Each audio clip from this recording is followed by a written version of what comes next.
What's up guys, welcome back to my channel. Today's video is my 5 favorite foundations for oily skin.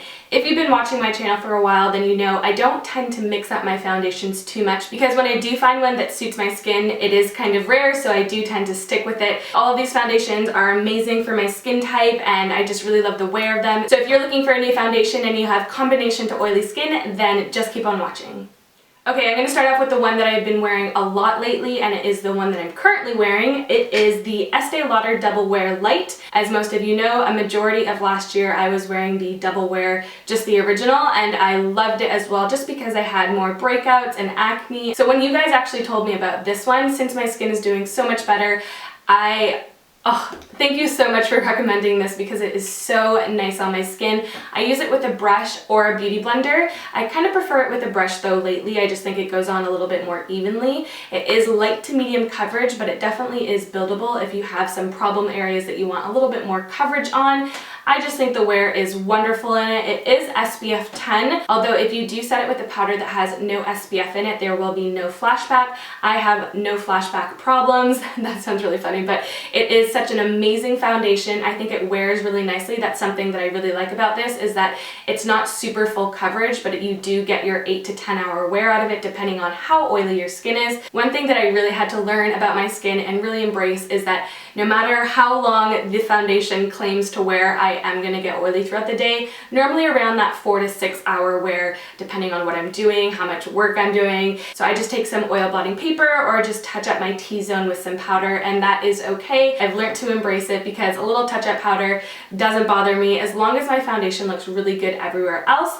I wear the shade 3, and that is, I think it's just the shade 3, but it is equivalent to Fawn in the regular, so this is really nice when I have a little bit of a tan. I also have the shade 2 when I don't, but highly recommend this if you don't want super full coverage foundation, but you still want to have that nice, flawless, long-wearing finish. The next foundation that I think is amazing for combination to oily skin is the Smashbox Studio Skin 15-Hour Wear Hydrating Foundation. Normally I don't tend to gravitate towards products that say hydrating on it just because I already have a lot of moisture in my face and a lot of oil anyways, so I was a little hesitant to try this, but out of all of the foundations I'm recommending to you guys, this is by far the longest wearing foundation I have. It is incredible. I need to get it in a tan shade because I haven't been wearing it lately because it is a little bit too pale for me. It is in the shade 2.1, and this is the perfect shade for my natural skin color without any tan or any sun. So this is such a beautiful foundation. It's so light to the touch. Like, it honestly feels like you're wearing nothing on your skin, and that's what I love about it. It really does mimic your skin texture. Again, it is quite buildable, so wherever you have some problem areas, you can just go over them and not your entire face, just kind of keep it to those areas. I know it claims to say 15-hour wear. I don't think I've ever kept my foundation on for 15 hours, but I don't find I get oily till the 6 to 8 hour mark. So if you're more on the extreme oily side, I highly recommend this foundation because I do honestly feel I have the least amount of oil when wearing it. Now this next foundation, I have gone through 4 or 5 bottles thanks to Tanya Burr. This was my very first foundation purchase from Sephora, and I've always gone back to it, and it is NARS Sheer Glow. This is amazing. You guys see it all the time in my tutorials. I have the shade Punjab, which is perfect when I have a little bit more of a tan, but I do have lighter shades for when I have no tan. I do find that this foundation out of all of these is the most hydrating in the sense where it's not a pure matte finish. It's a little bit more of a satin glowy finish. I recommend this more in the drier months like winter because in the summer when it's hot out and you're getting sweaty, I don't think it's the longest lasting foundation, but definitely in the winter it is so beautiful on the skin. It just gives that perfect satin finish, and it really does work well with my skin. I know a lot of girls that have dry skin types love this foundation as well, so I think altogether it just works for most skin types. I do have to set my face whenever using this, so I either use my Laura Mercier translucent powder or whatever setting powder I'm using at the moment, and it does really help keep this in place. It just feels like velvet on your skin, and again, it is buildable. But out of all of these foundations, I would recommend if you have a little bit more combination to normal skin rather than extreme oily. I can get away wearing this, like I said, in winter, but in summer I would use the other foundations I'm recommending just because I don't think it stays on my face as long, just because I'm sweating and getting oilier faster because it's summer. But in the winter, it is my go-to foundation.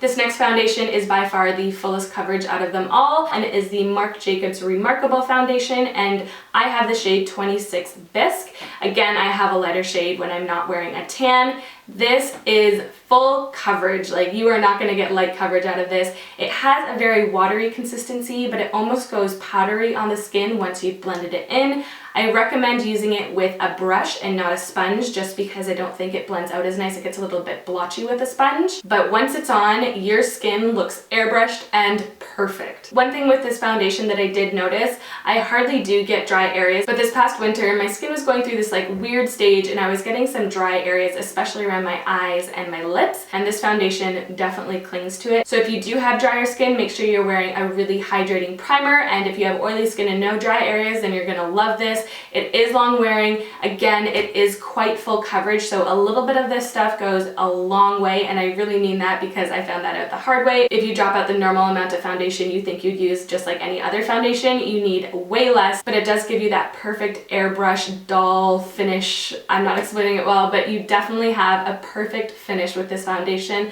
I love it if you're gonna do a little bit more of an extreme look and you want your skin to just be perfect, especially for an event, a party, even a wedding. You're gonna get a nice finish out of this, and I love that it's not extremely drying or matte. It is more of a satin finish, more on the matte satin finish end, but just remember, a little goes a long way with this one.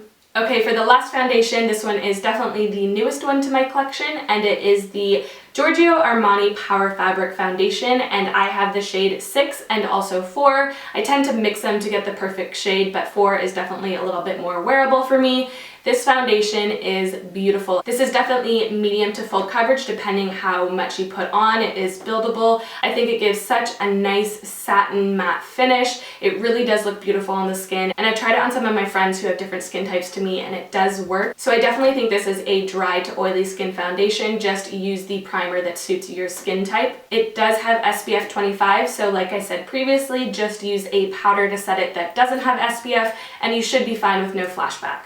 So as you may have noticed, all of these foundations are a little bit more on the pricier end, and none of them are drugstore, but if you've been watching my videos for the entire time I've started YouTube, I don't tend to use too many drugstore foundations, just because when it comes to base makeup, I am really particular, just because I do have quite oily skin, and the matte foundations I've tried from the drugstore are either way too full coverage for me, or they just don't sit right on my skin. So maybe I just need to go out and look for better ones, or you can recommend ones to me, because I would love to do a drugstore version of my favorite foundations for you. I feel like I love more of a light medium foundation that's buildable if I have problem areas, and a satin finish, not like a pure matte finish. So if that's a foundation you're using from the drugstore, let me know, because I would love to try it. But that is it for this video. I love each and every one of these foundations for a little bit of a different reason. I stand by them 100%, so let me know if you've tried any of these. I hope all of you have a wonderful week and weekend, and I'll see you guys in my next video. Bye!